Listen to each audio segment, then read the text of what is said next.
ভালো লাগে।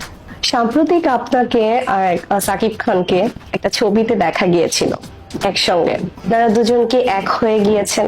এক হয়ে যাওয়াটা এটা আসলে আমাদের ব্যক্তিগত, ডেফিনেটলি সে আমার হাজবেন্ড, তো এটা আমি মিডিয়ায় আর আমি ইনভলভ হতে দিব না।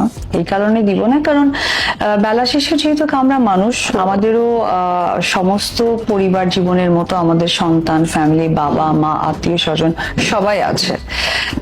সিনেমার নায়ক নায়িকা এই ব্যাপারটা হচ্ছে প্রফেশনাল, সো এই জায়গাটা আমার মনে হয়েছে দর্শকদের কাছে কাজের জায়গা থেকে পরিচিতি পাওয়াটাই সৌন্দর্য দেখায়, এবং আমি মনে করি এটাই শ্রেয়। আর যেটা দেখা হয়েছে এটা নিশ্চয়ই কোনো একটা প্রোগ্রাম, সো প্রোগ্রাম যেহেতু, সো এই ব্যাপারে এত এক্সপ্লেন করার আমি কোনো অবকাশ দেখি না। প্রোগ্রাম ইটস প্রোগ্রাম, যেহেতু উই আর সেলিব্রিটি, সো যে কোনো প্রোগ্রামেই আমরা যে কোনো সময় অ্যাটেন্ড হতে পারি। এক্সপ্লেন করার এটা আমি কোনো যুক্তি বা সুযোগ দেখি না। তাহলে তাকে একজন কোয়ার্টিস্ট হিসেবে নাকি জয়ের বাবা হিসেবেই দেখা হয়? অবশ্যই সে আমার চোখে তিনটা সম্মানের জায়গা রাখে। প্রথম যে সম্মানটা আমি তাকে দিব সেটি হচ্ছে যে আমার সবচেয়ে মানে সফল একজন সহশিল্পী, যার সহযোগিতা, যার সাপোর্ট আমি পেয়েছি বিধেই আজকে আমি উপবিশ্বাস হওয়ার মতো চিন্তা ভাবনা যোগ্যতা আমি রাখি। কারণ একজন কো আর্টিস্ট অনেক বেশি ইম্পর্টেন্ট একটা নায়িকাকে ভালো কিছু করানোর জন্য, number one. Number two, definitely সে আমার হাজব্যান্ড, সেই জায়গা থেকে সে সম্মানের জায়গাটা অলওয়েজ তার প্রতি থাকবে।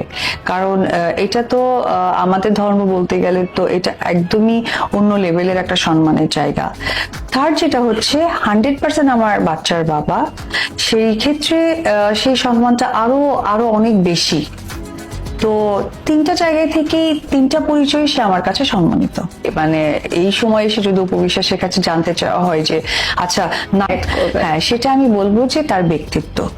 একটা এত বড় গ্লোবাল সুপারস্টার, সে তার কাজের জায়গাটা এবং তার ব্যক্তি জীবন, পারিবারিক জীবন, ফ্যান ফলোয়ার, এভরিথিং, মানে একটা মানুষের যা থাকা দরকার একটা মানুষ কিভাবে স্বয়ং সম্পূর্ণভাবে মেনটেন করে, তো সেই জায়গা থেকে তাকে আমার অনেক বেশি ভালো লাগে, খুব বেশি ভালো লাগে। আমি ওনাকে তো অনেক বেশি দেখি অ্যান্ড ফলো করি। আমি একটা প্রোগ্রামে দেখেছিলাম যে